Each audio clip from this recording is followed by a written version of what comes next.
Have you ever paused and truly considered what it means to be mature? Is it just a number on a birthday cake, a collection of responsibilities like a job or a family, or a certain level of financial independence? Or as many of us suspect deep down, is there a richer, more intricate, perhaps even more challenging dimension to maturity? A path that goes far beyond just the passage of time? We hear phrases like age brings wisdom, but does it automatically? We all know people who seem to carry the weight of years without the accompanying grace or insight. Conversely, we sometimes meet younger individuals with surprising depth and stability.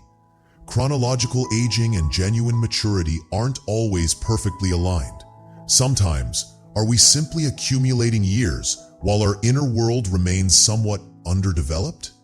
Stuck reacting to life with patterns we formed long ago, hiding anxieties and insecurities behind a grown-up mask. The insightful writer Aldous Huxley hit the nail on the head when he said, "Experience is not what happens to you, it's what you do with what happens to you." This powerful idea shifts the focus from what we encounter to how we engage with it, suggesting maturity is an active process, not a passive consequence of time. Today, we're exploring a profound and often challenging topic, yet one that sits at the heart of personal development. What constitutes true maturity? Our trusted guide for this exploration is a book that has resonated deeply with millions, a true classic in psychological and spiritual literature, The Road Less Traveled, by the esteemed psychiatrist Dr. M. Scott Peck. Hi everyone, welcome to BookSmart Insights, a channel for sharing knowledge for personal development through good books. Let me be upfront. This book isn't about quick fixes or feel-good platitudes promising a life free from struggle. In fact, it starts with a rather stark declaration. Life is complicated. But here's the crucial part. Peck argues that embracing this fundamental truth, rather than resisting it, is the first step towards genuine growth.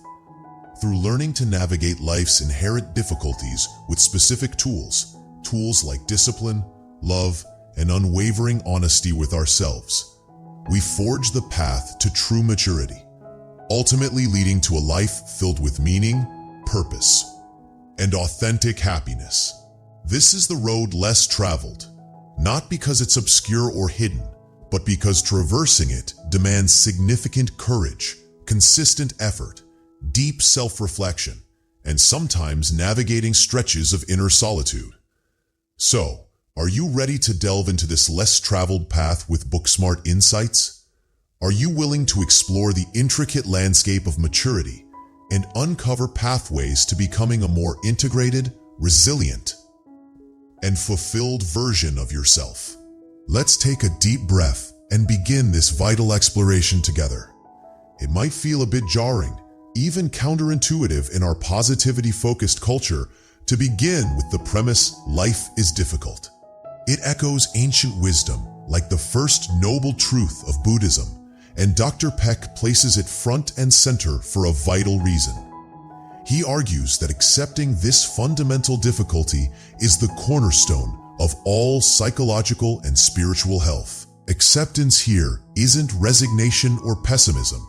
It's the courageous act of shedding illusions, stopping the energy drain of denial and avoidance, and grounding ourselves in reality to deal with it.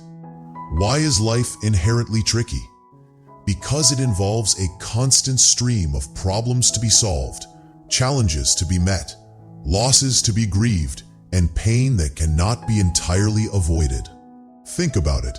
From the minor daily irritations, the traffic jam making you late, the difficult email from a colleague, the misunderstanding with a loved one, to the major life earthquakes, losing a job, the end of a significant relationship, serious illness, the death of someone dear. Difficulty, in various forms and degrees, is woven into the very fabric of human existence. It's the friction that creates the growth potential. But what is our typical, almost reflexive, Human response to difficulty? More often than not, we resist. We complain about unfairness. We search for someone or something to blame. Our parents, our partners, our bosses, the government, the system, fate itself. We ruminate. Why does this always happen to me? If only things were different.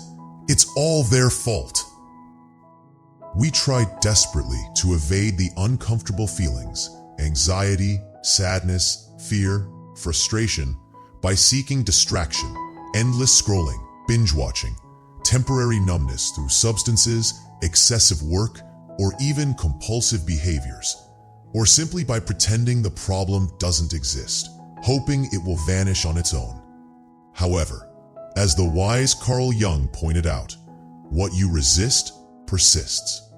Trying to dodge pain or ignore problems doesn't make them disappear. It often gives them more power, allowing them to grow in the shadows, festering internally, consuming our precious mental and emotional energy.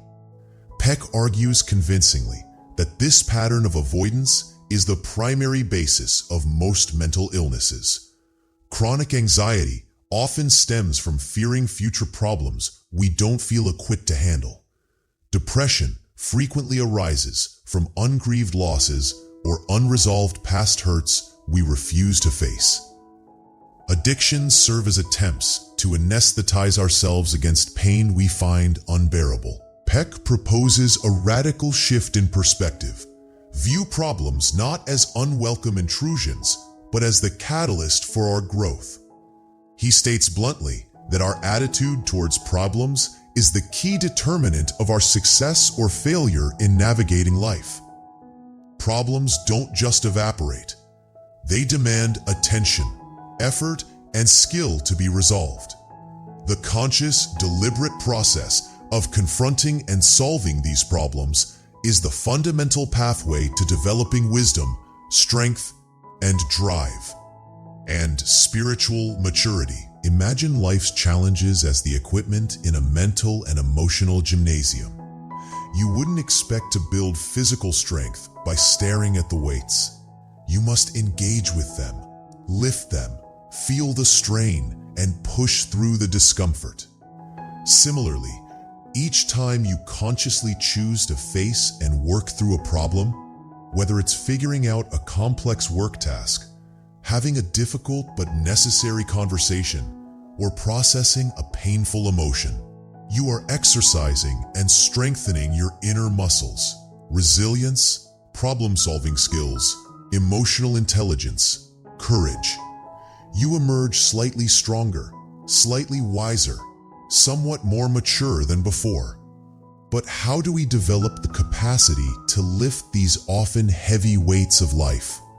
We need the right tools. And the essential toolkit, according to M. Scott Peck, is self-discipline. The word discipline can sometimes conjure up images of punishment, rigid control, or joyless self-denial. But Peck reframes discipline entirely. It's not about restriction for restriction's sake. Instead, it's a vital set of skills. This toolkit empowers us to effectively navigate reality and solve life's inevitable problems. Without these tools, we remain adrift, tossed about by circumstances and stuck in avoidance, frustration, and complaint cycles. True freedom, Peck suggests, comes not from the absence of limits, but from the disciplined mastery of ourselves. This empowering toolkit of self-discipline, as Peck describes it, consists of 4 interconnected techniques or practices. 1. Delaying gratification, mastering impulses for long-term gain. This is the fundamental ability to choose long-term well-being over short-term pleasure, prioritizing what's important over what's easy or immediately appealing. It's the essence of work before play, saving for a rainy day, or enduring temporary discomfort for a greater future reward. Think back to Walter Mischel's famous marshmallow experiment. Young children were offered 1 marshmallow immediately or 2 if they could wait alone in a room for a short period. The children who demonstrated the ability to wait to delay that immediate sweet gratification were later found, on average, to have better life outcomes, higher test scores, better stress management, and healthier relationships. Why? Because they had learned a crucial executive function: managing impulses, tolerating frustration, and orienting towards a future goal. They understood, perhaps intuitively, that sometimes waiting, enduring a little discomfort now, leads to something better later. This skill becomes exponentially more critical in adulthood. Achieving almost any meaningful goal requires delaying gratification. Health, resisting the siren call of sugary snacks or the comfort of the couch to choose nutritious food and regular exercise. Career, focusing on a challenging project instead of browsing the internet, dedicating evenings or weekends to learning new skills instead of purely relaxing. Finances, foregoing impulse purchases to consistently save and invest for financial security or future goals like home buying. Relationships, choosing to have a challenging, potentially uncomfortable conversation now to resolve conflict rather than letting resentment build for temporary peace. Learning, persisting through the initial struggle and confusion of learning a new language or instrument instead of giving up when it gets hard. Our modern world often seems designed to undermine this skill, bombarding us with opportunities for instant gratification. We tend to delay the essential things, facing problems, doing necessary tasks, having tough conversations, while readily indulging immediate desires. Peck stresses that consciously practicing the delay of gratification to tackle critical challenges is the key to breaking free from the grip of avoidance. Unaddressed minor problems don't just sit there. They snowball, eventually forming formidable barriers on our path to growth and fulfillment. So, how do we strengthen this muscle? Start small. Practice with minor things. Finish washing the dishes before watching TV. Respond to that important email before checking social media. Clarify your why. Constantly reconnect with the larger goal or value that makes the temporary discomfort worthwhile. Why do you want to be healthy? Why is this project important? As Nietzsche observed, he who has a why to live for can bear almost any how. A strong why fuels perseverance. Break it down. Large tasks feel overwhelming. Break them into smaller, manageable steps. Focus on completing just the next small step. Manage your environment. Reduce temptations. Turn off notifications. Create a workspace conducive to focus. Schedule both work and play. Intentionally schedule time for focused work and time for genuine relaxation and enjoyment. This makes the delay feel less like deprivation and more like responsible time management. Self-compassion. Don't beat yourself up if you slip. Acknowledge, learn from, and gently redirect yourself back on track. And as mentioned earlier, the foundation for this skill is often laid in childhood. Secure attachment and feeling loved and valued provide the inner safety net that allows a child, and later an adult, to risk temporary discomfort. When we think fundamentally okay and worthy, we are more willing to strive for future rewards, trusting that we can handle the weight and that the future holds promise. We may have missed out on this early foundation. In that case, the good news is we can learn to reparent ourselves, cultivating this skill with conscious effort as adults. 2. Acceptance of responsibility. Owning your power to choose. This is the mature understanding and acceptance that we are ultimately responsible for our lives, specifically, our choices, actions, and responses to whatever life throws our way. It's about recognizing our agency and power to influence our destiny, even within constraints we cannot control. The common alternative? Blame. It's an insidious defense mechanism. Pointing the finger elsewhere temporarily relieves. My relationship failed because they weren't committed.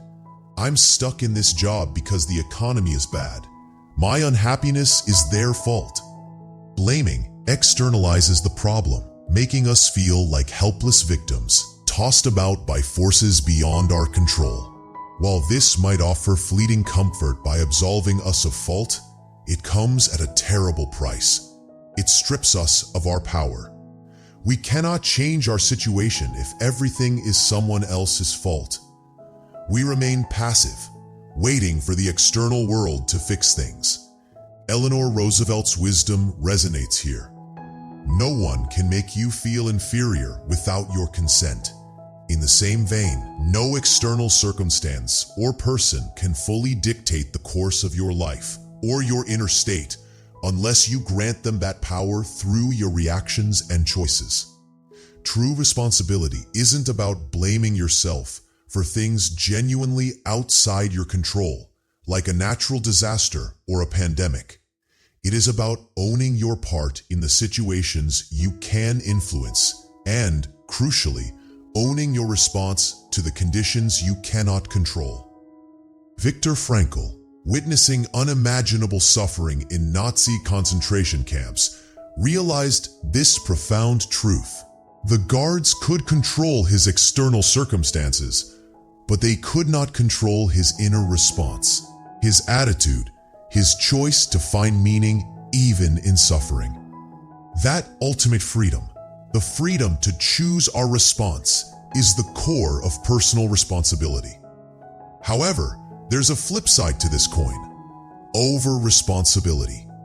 Some individuals internalize blame excessively, feeling responsible for everything and everyone around them. They feel guilty if others are unhappy, constantly try to fix others' problems, and struggle to say no, often leading to burnout, resentment, and a blurring of personal boundaries. This pattern, sometimes linked to codependency, can be just as disempowering as chronic blaming, as the person feels crushed under the weight of unrealistic expectations they place on themselves. Mature responsibility lies in finding a healthy middle ground. It involves distinguishing, clearly identifying what is within your control, your thoughts, feelings, choices, actions, effort, and what is not, other people's choices, feelings, actions, most external events. Owning your part, honestly acknowledging your contributions to problems or conflicts without excessive self-blame or justification.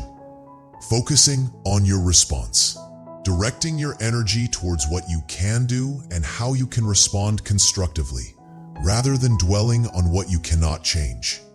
Setting boundaries, learning to say no to requests that overextend you or violate your values, understanding that you are not responsible for fixing everyone else's life. Making conscious choices, recognizing that even inaction is a choice, taking ownership of your decisions, and understanding their potential consequences. Accepting appropriate responsibility is profoundly empowering. It shifts you from the passive role of a victim to the active role of the creator of your life experience. It unlocks the door to meaningful change and growth. 3. Dedication to truth. The courage to see reality clearly. This principle sounds philosophical, but it's intensely practical.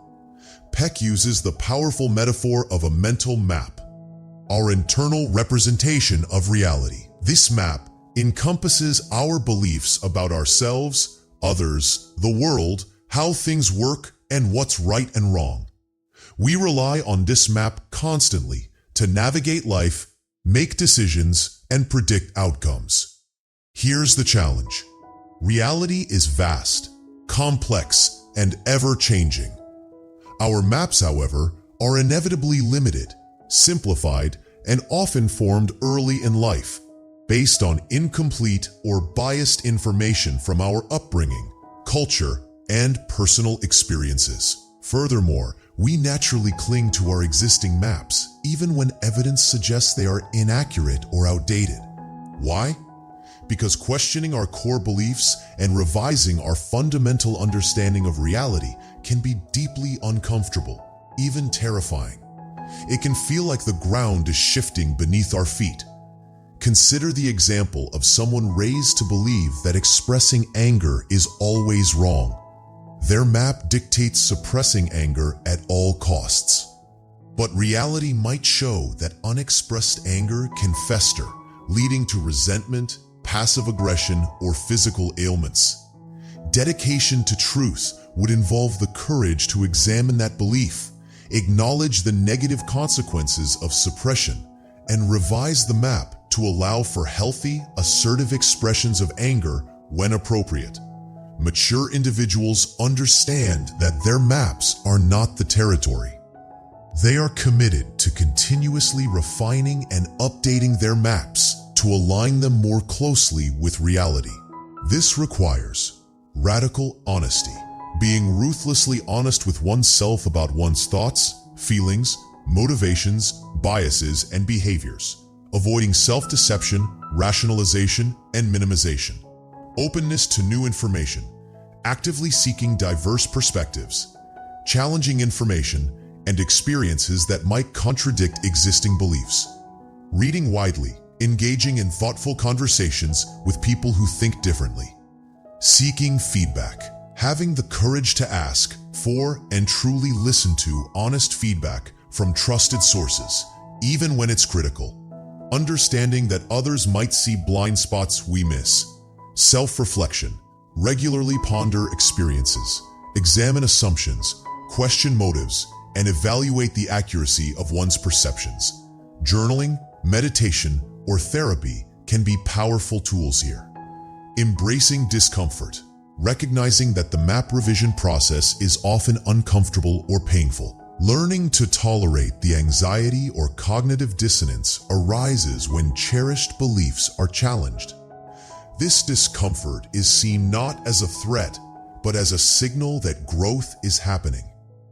The opposite of dedication to truth is living in denial, clinging rigidly to outdated maps, filtering out contradictory evidence, confirmation bias, and surrounding oneself only with those who reinforce existing beliefs. This leads to stagnation, repeated mistakes, and an inability to adapt effectively to life's complexities.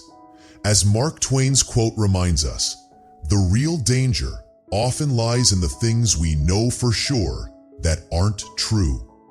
Dedication to truth also extends to acknowledging our own psychological struggles. Mature individuals recognize that seeking therapy or counseling isn't a sign of weakness, but a courageous commitment to understanding the truth of their inner world and taking steps towards healing and growth. It's about choosing the often difficult path of self-discovery over the easier path of denial. 4. Balancing, the art of wise flexibility. This is the most sophisticated aspect of self-discipline, representing the integration and skillful application of the other three. Balancing is the capacity for flexible response, making wise judgments in complex situations where competing needs, values, or responsibilities clash. Life rarely presents neat either-or choices. It's full of paradoxes and shades of gray. Maturity isn't about becoming rigidly disciplined in one specific way, but about developing the wisdom to know how and when to apply different principles and to navigate conflicting demands with grace and effectiveness. Consider these balancing acts: discipline versus spontaneity, knowing when to stick to the plan, delay gratification, responsibility, and when to allow for flexibility, joy, and living in the moment. Too much rigidity stifles life. Too little structure leads to chaos. Truth-telling versus compassion, balancing the need for honesty with sensitivity to the other person's feelings, knowing how to deliver brutal truths constructively, not destructively. Self-care versus other care, balancing the responsibility to care for one's own needs, physical, emotional, spiritual, with duties towards family, work, and community. Neglecting either leads to imbalance. Anger expression versus anger control. Learning to express anger assertively and appropriately when necessary, rather than suppressing it, unhealthy, or exploding destructively, immature. Acceptance versus change. Knowing when to accept situations or people as they are, especially things outside our control, and when to actively work towards change. Independence versus interdependence.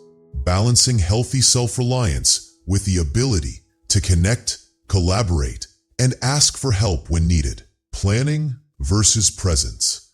Balancing the need to plan for the future with the ability to be fully present and engaged in the current moment. Peck suggests that the core mechanism underlying successful balancing is learning to let go. To harmonize opposing forces, we must often release our attachment to one extreme or another, or let go of unrealistic expectations of perfectly aligning it all. To balance intense career ambition with family life, one might need to let go of the idea of reaching the absolute pinnacle of their field right now, or let go of the expectation of being a perfect parent at all times. One must relinquish the attachment to being right, or the desire for revenge, to move from resentment to forgiveness. To adapt to life's inevitable changes, like children leaving home, career shifts, and aging, one must let go of old roles, identities, and ways of being. Balancing requires emotional regulation, self-awareness, and sound judgment. It's not a static state, but a continuous, dynamic process, like riding a bicycle, requiring constant micro-adjustments to stay upright and move forward. It represents the skillful, wise application of discipline in the messy reality of human life. This toolkit, delaying gratification, accepting responsibility, dedication to truth, and balancing, provides the essential structure, the how-to, for navigating life's difficulties. But structure alone isn't enough. What provides the energy, the motivation, the driving force to pick up these tools and use them consistently, especially when it's hard? That, Peck argues, is true love. Suppose discipline provides the framework for navigating life's challenges. In that case, love is the fuel, the powerful motivation that inspires us to undertake the often arduous work of growth, both for ourselves and for others. But love is arguably one of the most overused and misunderstood words in any language. We throw it around casually, often confusing it with infatuation, neediness, obligation, or simple affection. Scott Peck cuts through the confusion with a definition that is both profound and actionable, emphasizing love not just as a feeling, but as a choice and a commitment. Love is the will to extend oneself to nurture one's or another's spiritual growth. Let's unpack the significance of each part of this definition. The will. This is crucial. Peck distinguishes love sharply from mere feeling. Feelings, like infatuation or affection, true love involves a conscious decision, an act of volition, and a commitment to act lovingly even when the warm, fuzzy feelings aren't present. It's about acting in ways that support growth, regardless of immediate emotional payoff. Extend oneself implies moving beyond our inherent laziness and narcissism. It requires effort, stretching beyond our comfort zones, pushing past our limitations, and sometimes sacrificing our immediate desires or convenience for growth, our own or another's. It's about actively reaching out, not passively waiting, nurturing spiritual growth. This is the purpose of true love.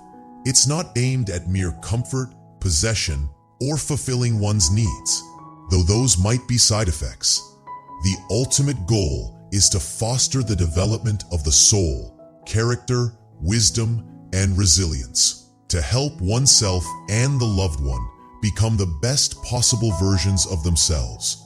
True love promotes independence and strength, not weakness or enmeshment.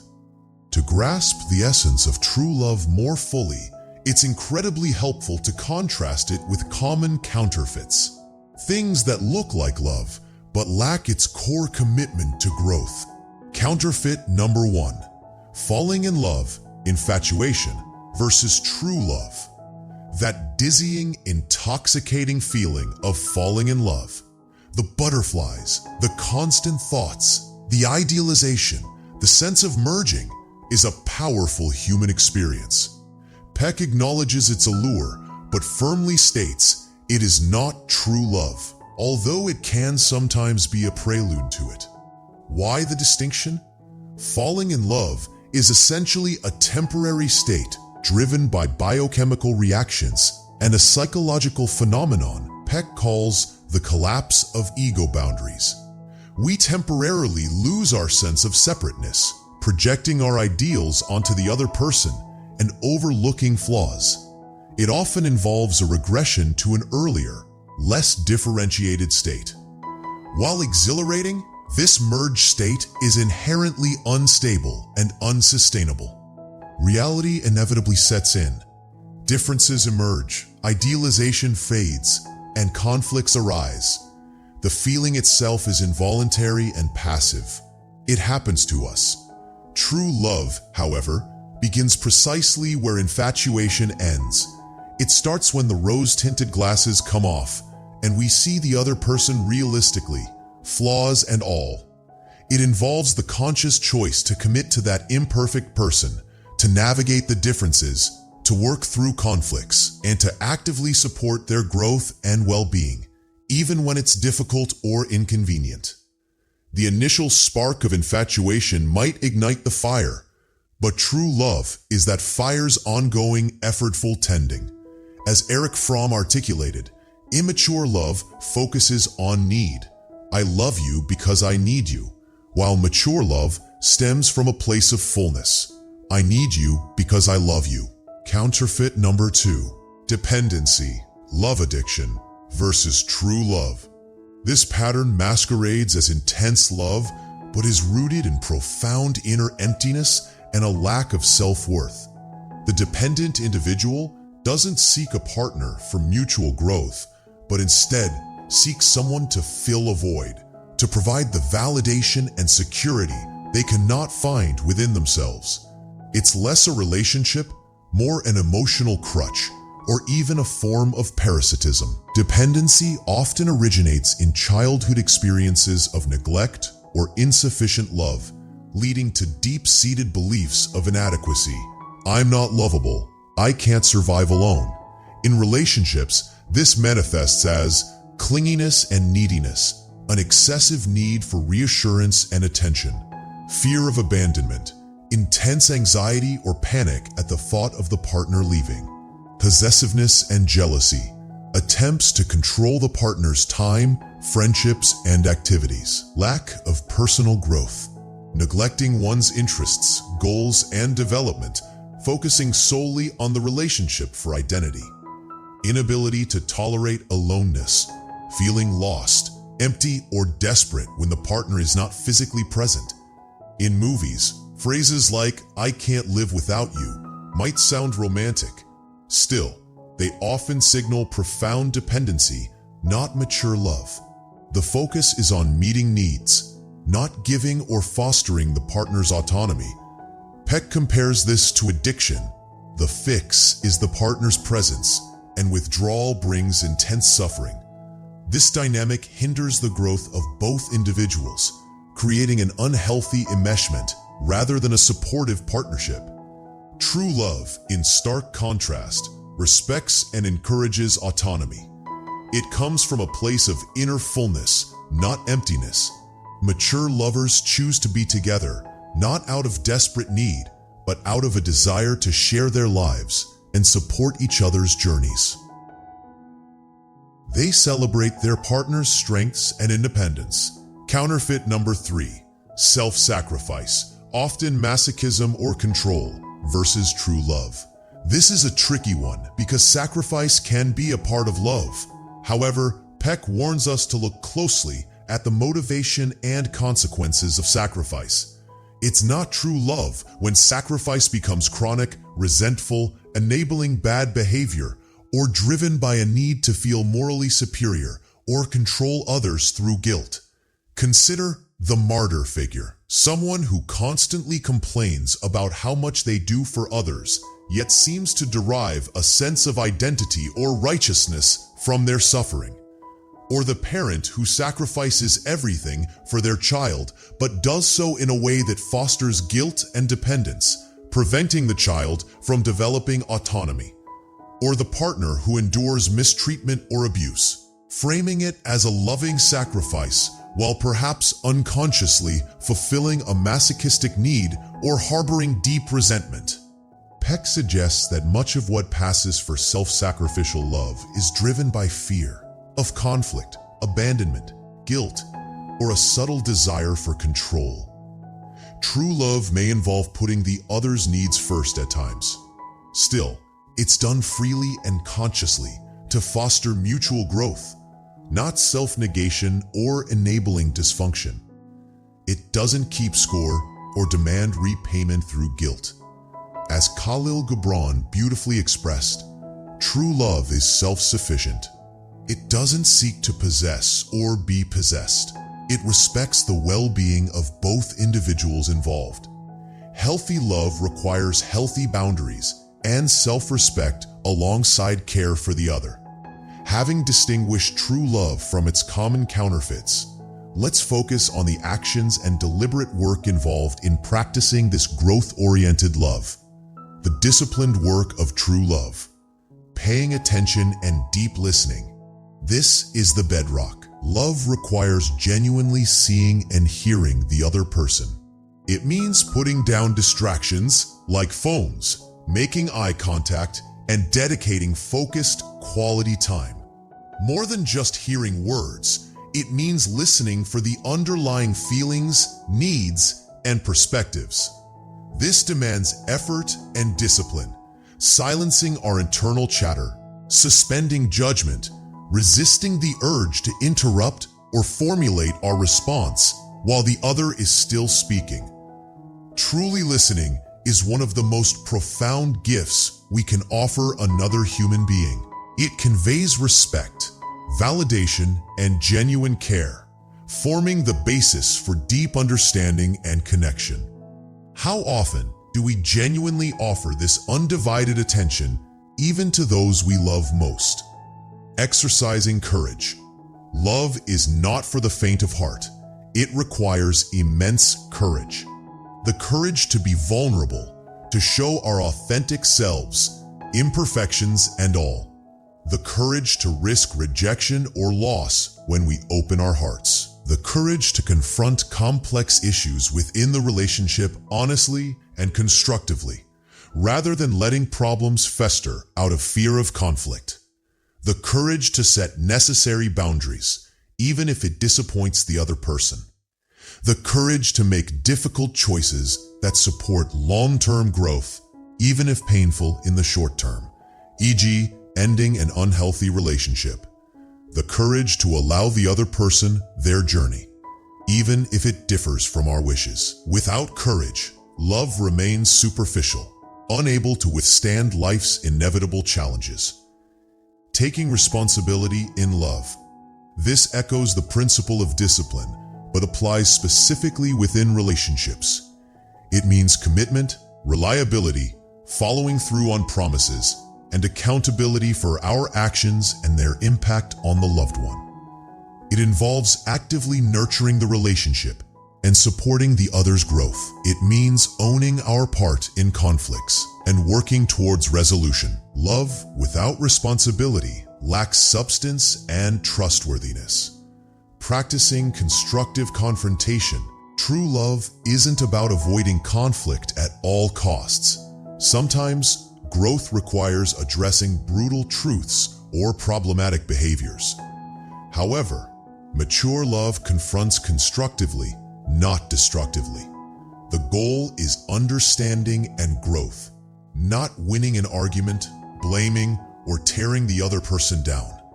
This requires careful thought, timing, not confronting in anger. I. Statements focusing on your own feelings and experience, and a genuine desire for the well-being of the relationship and the other person. Equally important is the willingness to receive confrontation and feedback openly and non-defensively. Honoring individuality and boundaries. True love celebrates uniqueness, not conformity. It respects the loved one's separate identity, their different thoughts, feelings, values, goals, and needs. It resists the urge to control, change, or mold the other person into our image or expectations. Parents practicing this love encourage their children's unique talents and paths. Partners respect each other's need for space, individual friendships, and personal pursuits.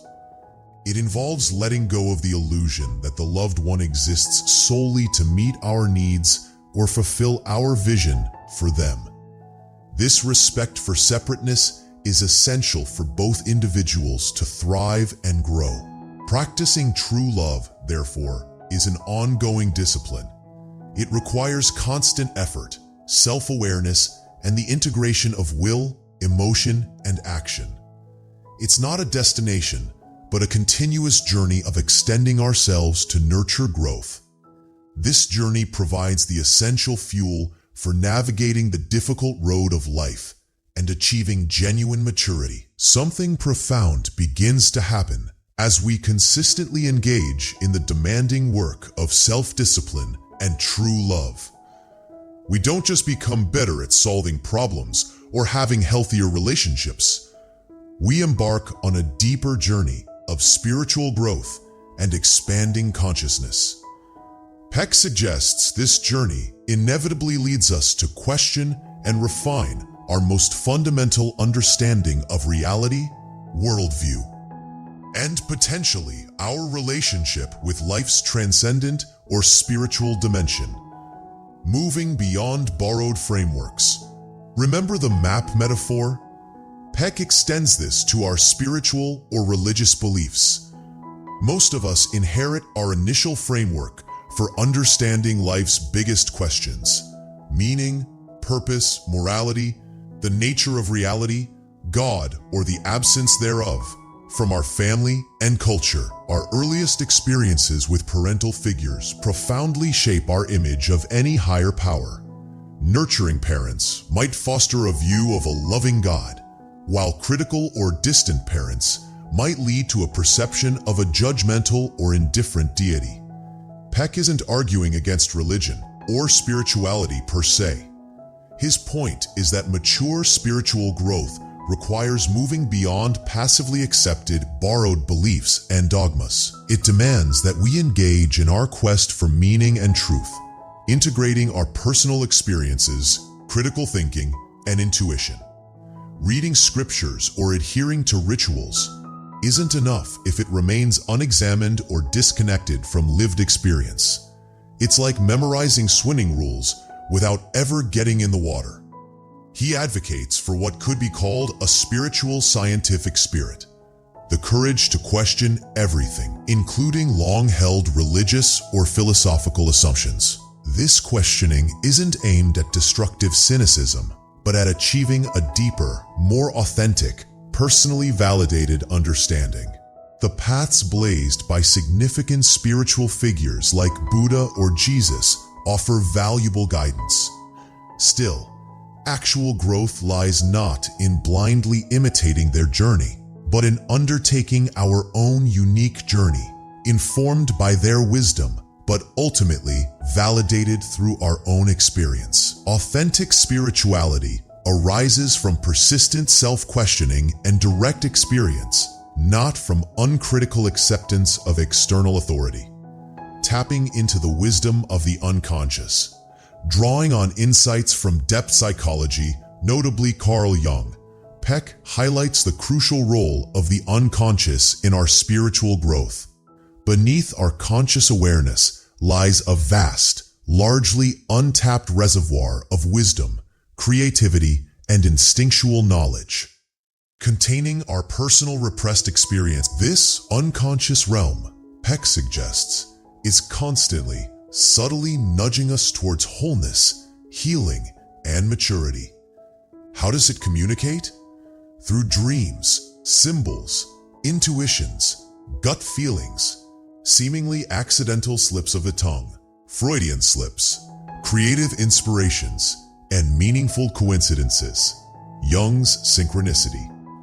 Mature individuals learn to pay attention to these subtle messages, treating them not as random noise, but as potential guidance from a deeper part of themselves.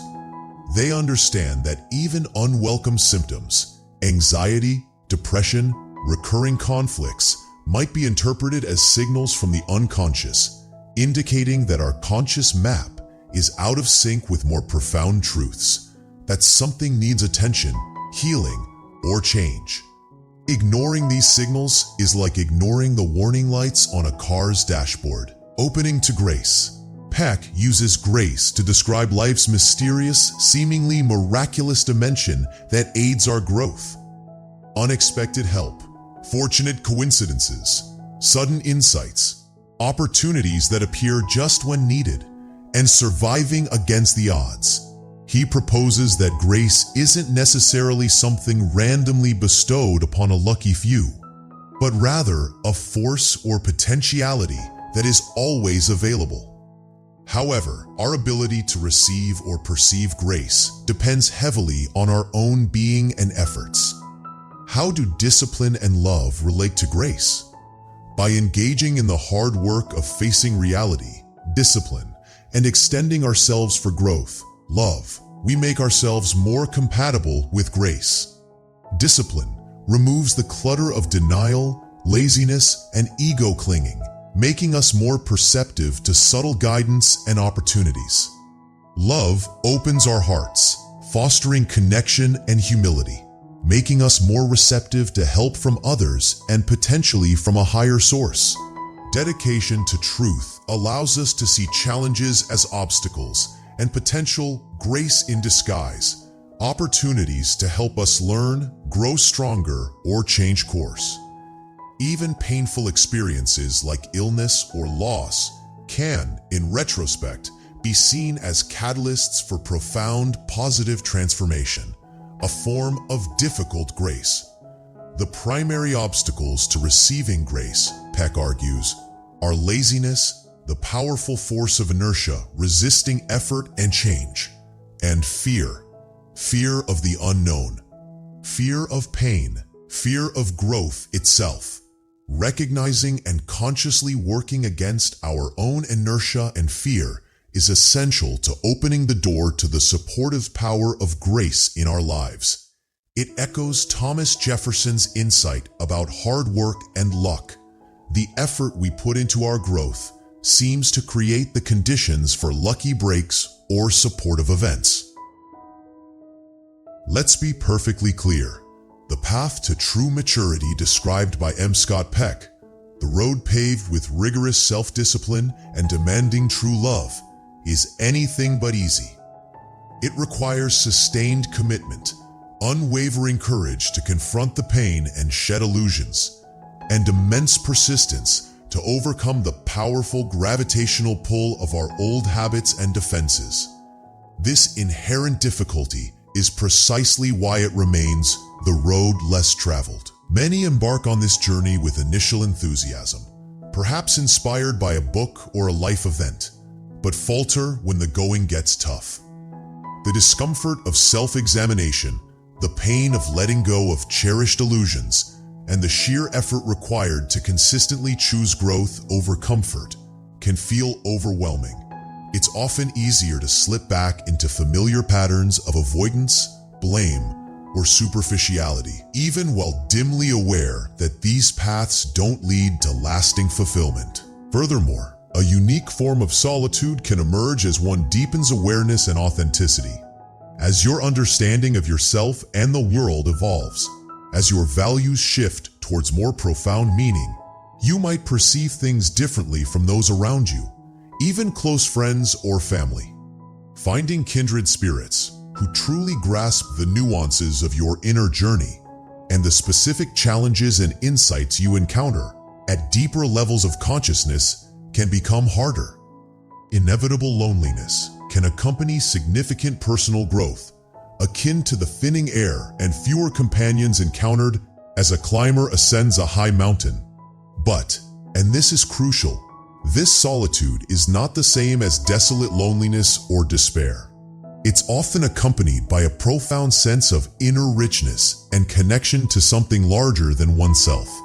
And the rewards for persevering on this challenging road are immeasurable and transformative. Authentic inner freedom, liberation from the tyranny of compulsive behaviors, irrational fears, crippling dependencies, and self-limiting beliefs.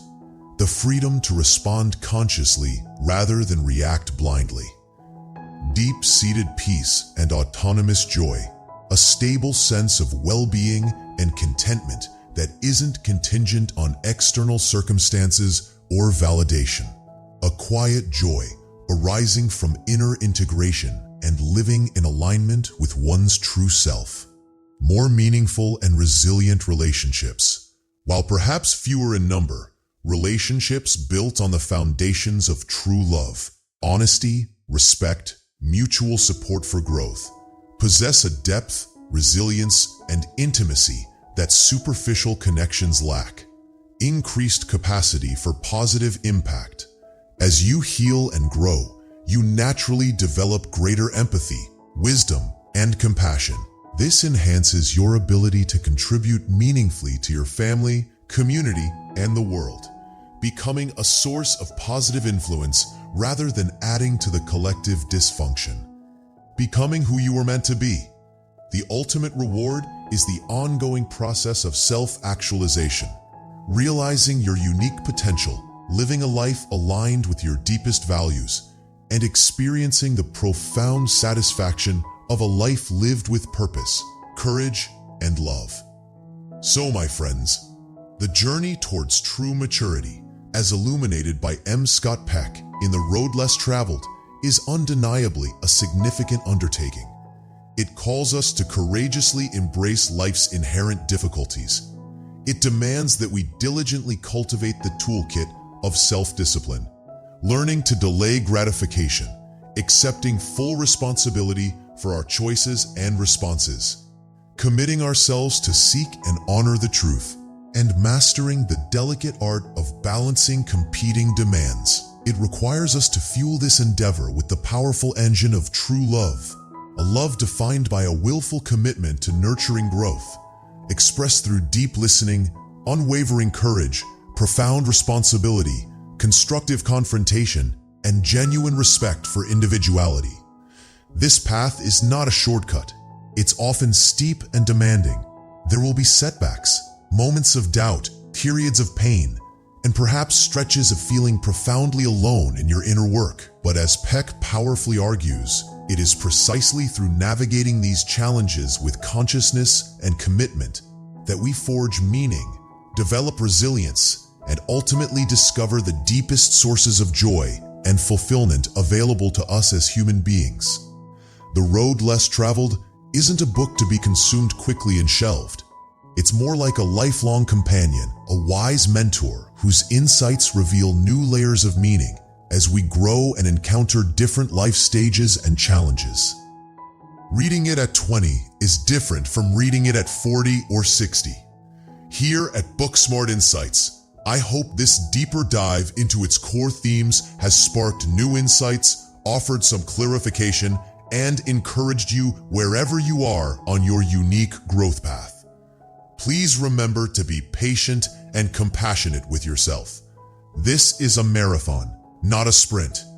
Practice discipline not as punishment, but as an act of self-care fueled by love for the person you are becoming.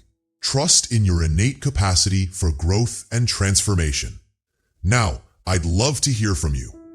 How do these ideas resonate with your own life experiences? Which aspect of Peck's framework, discipline, love, facing truth, feels most challenging or relevant to you right now? What insights or struggles are you encountering on your personal road?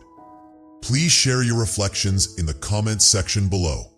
Engaging in this dialogue enriches us all. And if you found value and insight in our exploration today, would you consider hitting the like button and sharing this video?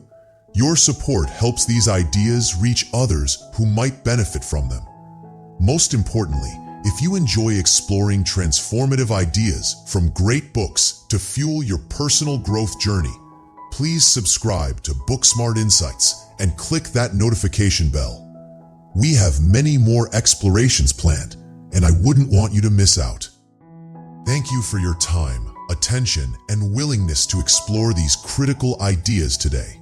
I wish you courage, clarity, and compassion as you walk your unique road toward becoming the most mature, fulfilled, and loving version of yourself. Take care, and I look forward to seeing you in our next video.